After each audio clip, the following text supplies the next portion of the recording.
tuned out. We completely understand why. But try and maintain the most attention you possibly can. There's a couple other things going on. There's a raffle. You can win a massive kick-ass bomb from off your tree. You guys have heard of off your tree? They've got shops. They're sponsoring the whole event. You can also make donations. Just over here, there'll be a general area. If you want to buy some raffle tickets, we'll draw it a fair bit later. Apart from that, you got a whole bunch of people to get through. So you guys ready for your first guest speaker? Fuck yeah! Let's do it. Ladies and gentlemen, from the Australian Sex Party, please make very welcome Amy Cole Flynn.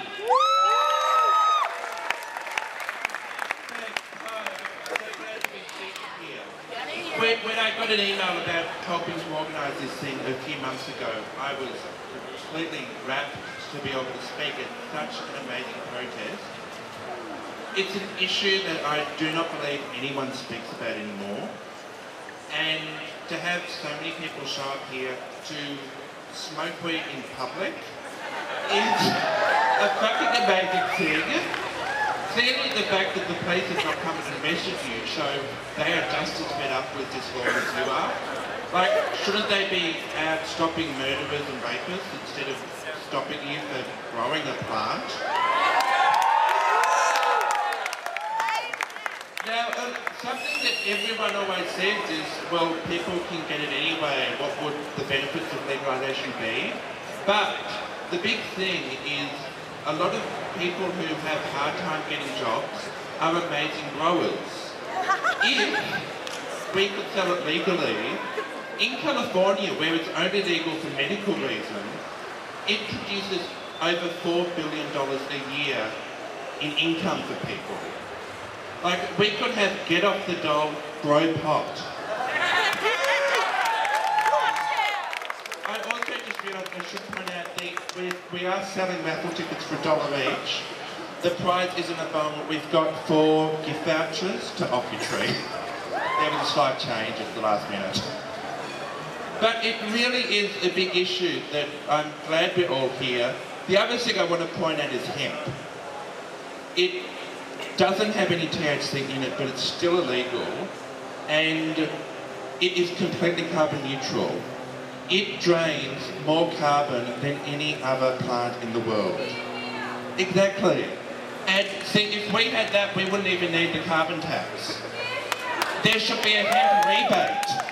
We should be paying people to grow pot in their garden instead of arresting them. Out of the... We should be, and look, if you look at what some cannabis research has done in medical benefits, there are theories that it can fight cancer cells. We should be getting hemp and cannabis out of the courtroom and into the study labs. Fuck yeah! Who's with me? Cheers. Amy Cole Flynn, ladies and gentlemen, give it up. It's awesome. You guys are a good crowd. You're here for the right reasons. Let's keep this cracking. Your next guest, someone is going to give you a little personal experience. So you can kind of, you can relate to this, I'm sure, but if you haven't heard some of this information, it's very important stuff that you know. Please make welcome Stephanie Valor. Big clapping, she's just there, she's coming.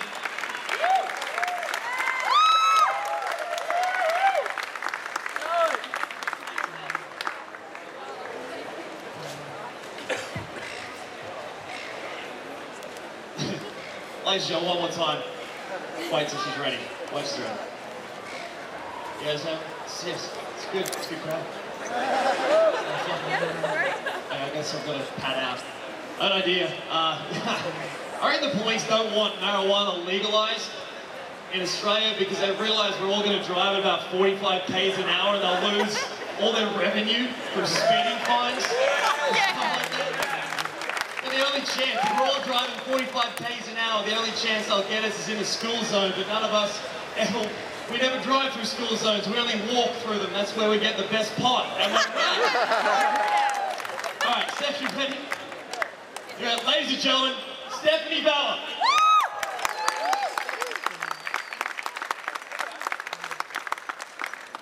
Sorry. spoken for a very long time. Closer to the mic, Steph. Hi everyone, I'm Stephanie and I'm here to tell you about my personal experiences and would like to thank you all for listening and being here for supporting the cause. My brother Emmanuel, all through his young years at school, through to his mid-30s, was always a high achiever. He thrived at school, went from postboy, pizza cook, head chef at the Helen Pub, then making his way up the real estate ladder to become one of the leading sales executives for one of Australia's most exclusive and diversified property groups called Australand. Still to this day I have many people recognise my surname after I mention him and they say, I remember Emmanuel, he was a really lovely guy, he sold us our house or land. Please tell him we say hi, which always makes me smile. I always looked up to him, I still do. Trying to find the right way to tell someone he's passed away isn't easy.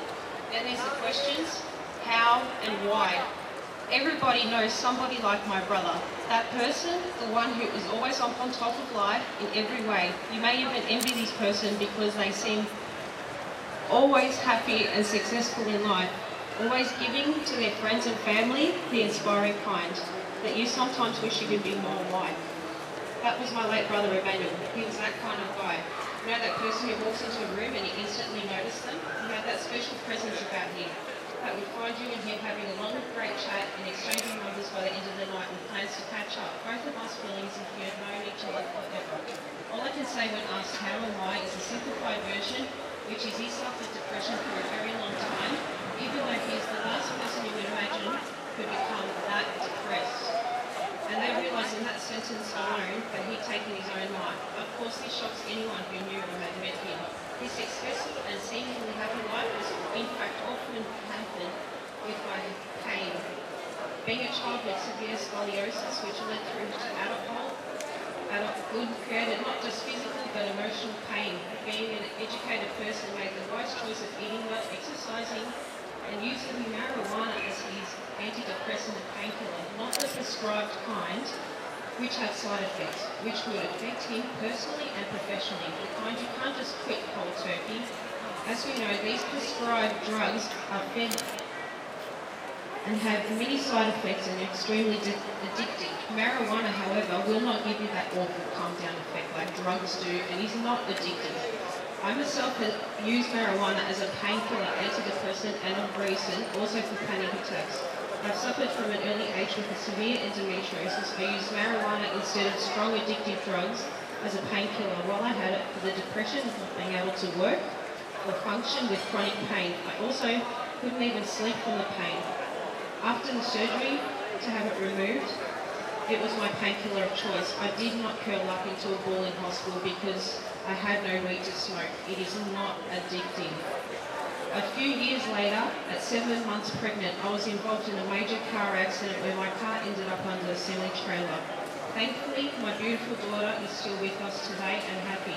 Pumped full of morphine, loss of memory, making me sweaty. I felt like a druggie for the first time in my life in hospital without being desperate for marijuana, but not enjoying their medicines. But yet they insisted and insisted, didn't they?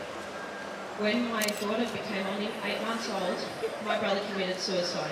That was 3 years ago today, making today an exceptionally significant day for me. To say, look here, all you small, closed-minded people. My brother was extremely successful and kind, and so were many other people just like him who use marijuana as a medicine. His passing has turned my world around. Between caring for my 8-month-old, trying to come to grips with his death wasn't easy and still is not.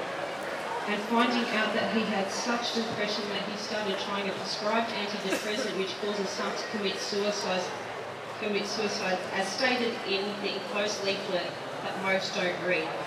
Also bloody hurt. I always tried to eat well, exercise an hour every morning while dealing with his funeral, my baby, his will, and items purchased on an overseas trip. I thought I was doing okay. I finally cracked and had a nervous breakdown, ended up in hospital again, feeling as if I was having a heart attack.